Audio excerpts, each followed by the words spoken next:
Poltreking Indonesia merilis survei elektabilitas calon gubernur dan calon wakil gubernur Pilkada Jakarta, pasangan Ridwan Kamil Suswono unggul.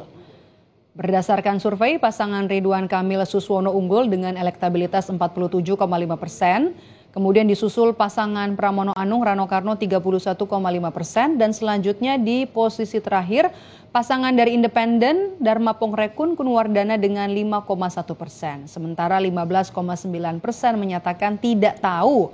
Survei dilakukan dari 9 hingga 15 September 2024. Populasi survei merupakan warga Jakarta dengan jumlah responden 1.200. Lembaga Poltreking Indonesia merilis survei elektabilitas calon gubernur dan juga calon wakil gubernur di Pilkada Jakarta. Pasangan RK Suswono mendapat raihan 47,5%. Lantas apa yang kemudian jadi pertimbangan respondens yang banyak memilih pasangan RK Suswono dan kemana suara pendukung Anies beralih di Pilgub Jakarta 2024? Kita bahas sore hari ini di Rumah Pilkada bersama dengan Direktur Eksekutif Poltreking Indonesia, Hanta Yuda. Mas Hanta, halo, kita jumpa lagi, selamat sore. Halo, selamat sore, Maidop. Mas Hanta, meskipun kalau Jawa Timur Jawa. Oke, kalau kita lihat nih, ini jadi menarik ya, karena Jakarta belum ada sebenarnya bisa sampai 50% karena wajah-wajah baru ya, begitu untuk berlaga di Pilkada Jakarta. Tapi apa yang jadi pertimbangan respondens yang lebih memilih dominan memilih RK Suswono? Ya, pertama kita tahu bahwa Ridwan Kamil lebih awal bersosialisasi ketimbang Pramono Anung, karena itu tingkat popularitas Ridwan Kamil jauh lebih tinggi dibandingkan dengan Pramono Anung. Nah, itu faktor yang saya kira menjadi pertimbangan. Nah, lalu yang kedua,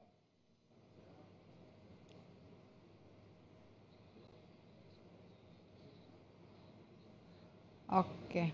Kami memiliki kendala komunikasi, akan coba kami perbaiki bersama dengan Direktur Eksekutif Poltreking Indonesia, Mas Hanta Yuda. Kita masih membahas soal hasil survei elektabilitas dari Pilkada Jakarta.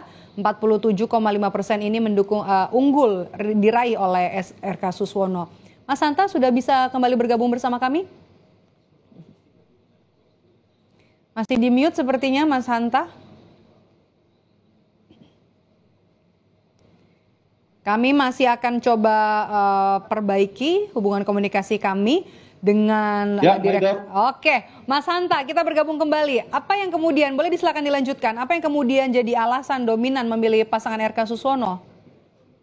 Ya, pertama tentu sebelum alasan, popularitas Ridwan Kamil itu lebih awal ya, lebih tinggi karena bersosialisasi lebih awal. Sementara Pram terbilang terlambat untuk bersosialisasi belakangan pada menjelang masa pendaftaran, baru muncul nama Pramono Anung. Itu satu. Yang kedua, kita tahu juga Ridwan Kamil memiliki kekuatan personalitas ketika dia sebagai wakil mantan gubernur Jawa Barat, memiliki kinerja yang relatif positif dan sosialisasi di media sosial juga masif, itu memberikan kontribusi kepada Ridwan Kamil mengapa cukup dipilih cukup signifikan, karena kerap kali atraktif ya menyampaikan beberapa pesan politik dan di media sosial. Dan yang ketiga, kita tahu Ridwan Kamil didukung selain faktor personalitas, dia didukung oleh mesin politik yang cukup besar karena Kim Plus berada di sana semua partai-partainya, meskipun sebagian juga masih ke Pramono Anung. Nah, ini yang membuat Ridwan Kamil perolehannya relatif tinggi, meskipun menurut saya belum aman. Tapi Maidop, saya ingin mengimbangi dengan data Pram Rano. Pram Rano mendapatkan modal awal yang relatif juga tinggi menurut saya, di atas 30%, yaitu 31,5%. Nah, ini yang menarik, saya ingin menggarisbawahi beda Jakarta dengan daerah lain, di mana elektabilitas cawagupnya lebih tinggi daripada cagupnya. Itu terjadi pada Pram dan Rano Karno. Rano Karno, oke. Ya, Ridwan Kamil itu elektabilitas tunggalnya 48,9%. Ketika berpasangan dengan Suswono menjadi hanya turun sedikit di 47,5%. Berbalik dengan Pram sendiri 22,1%. Tapi ketika berpasangan dengan Rano Karno menjadi 31,5%. Faktor calon wakil gubernurnya ya.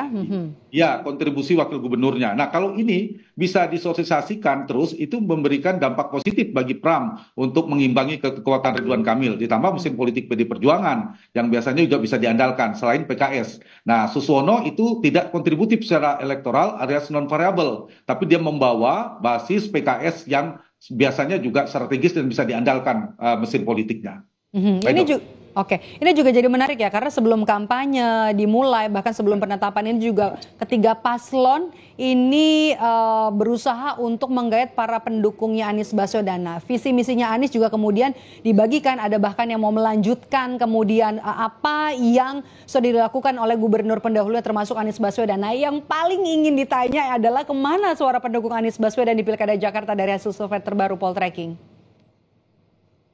Ya, pemilih Anies ya, saya tadi agak terputus suaranya, Dok. Menurut saya pemilih Anies, kalau kita perhatikan, kami mendeteksinya melalui 3 pertanyaan cross-tabulasi pilihan basis pemilih Anies. Satu, pemilih kita cross-tabulasi kebanyakan ke Ridwan Kamil Suswono, lebih banyak, sekitar 45-50%. Tetapi juga ke sebagian masih lumayan ke Pram di 30-an%. Oke, Mas Hanta, tapi kalau kita lihat gap suaranya gapnya juga nggak jauh ya. Kalau ke Pramono Rano 31,2, ke RK Suswono 45. Betul sekali.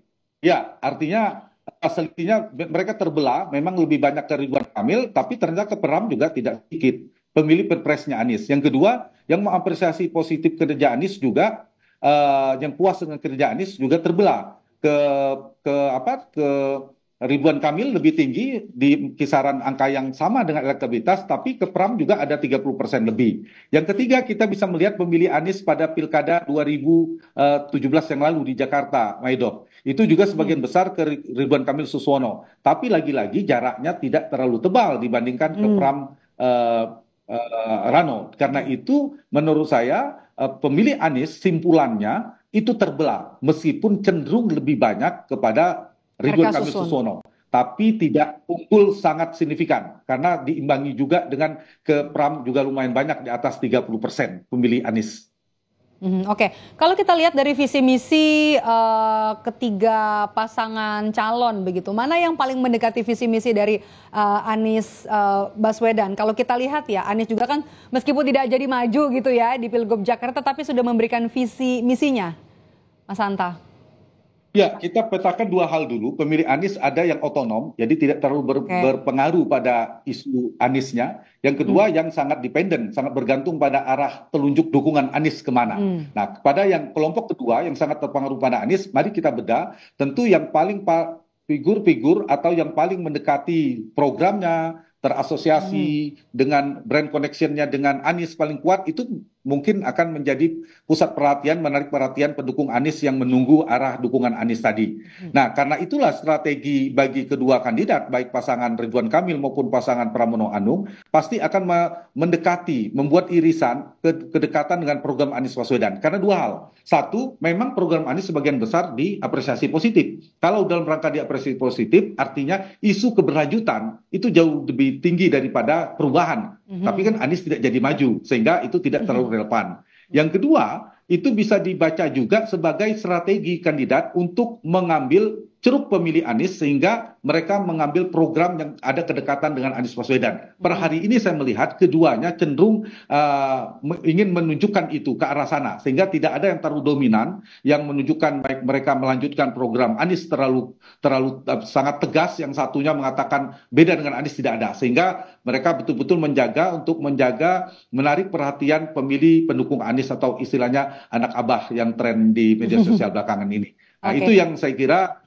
menjadi pertimbangan bagi keduanya. Dan misalnya saya mengomentari yang di tagline Jakarta Baru yang dibuat oleh Ridwan Kamil, kalau itu dalam rangka berdiametral dengan Anies Baswedan, strateginya agak keliru. Karena warga Jakarta, karena banyak mendukung Anies, ingin keberlanjutan, bukan perubahan. Justru memilih jadi antitesa begitu ya? Ya, itu simbol perubahan, agak keliru. Tapi kalau makna Jakarta Baru itu ada statusnya dari DKI menjadi DKJ, mungkin itu perlu diklarifikasi.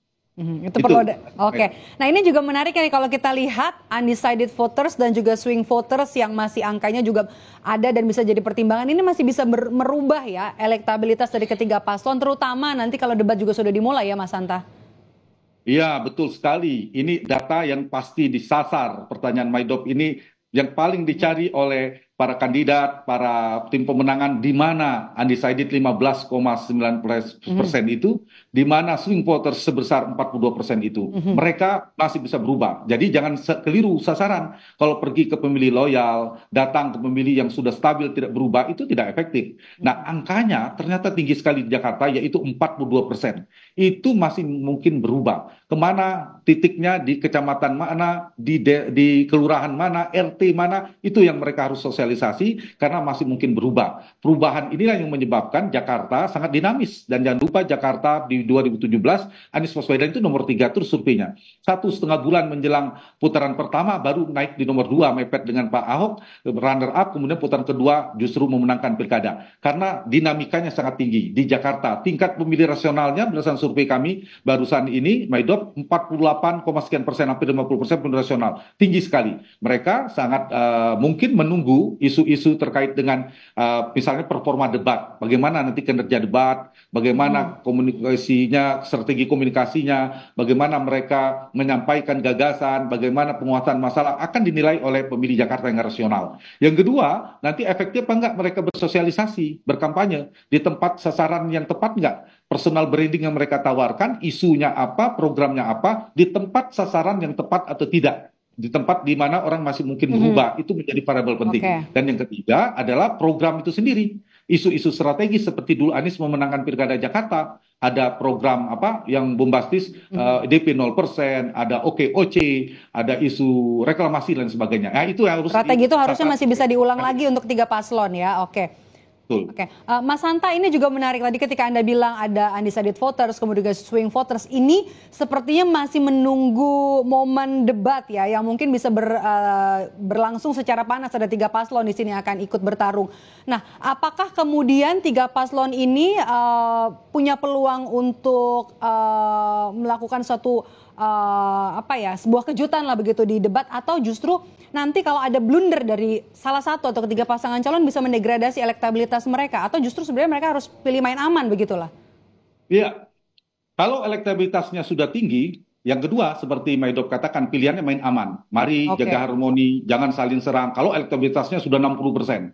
Tapi kalau masih tertinggal seperti Pram dan Rano, itu tidak bisa main aman. Dia harus melakukan terobosan, membuat strategi supaya mendapatkan momentum politik, bahkan menyerang lawan politik dan tanda petik untuk menciptakan blunder politik. Begitu juga dengan Ridwan Kamil. Ridwan Kamil juga belum aman. Kalau ingin bermain aman, katakan akan menang, belum tentu bisa menang dalam satu putaran. Apalagi pada Darmakun, itu harus terobosan luar biasa untuk bisa mengimbangi, sangat jauh sekali.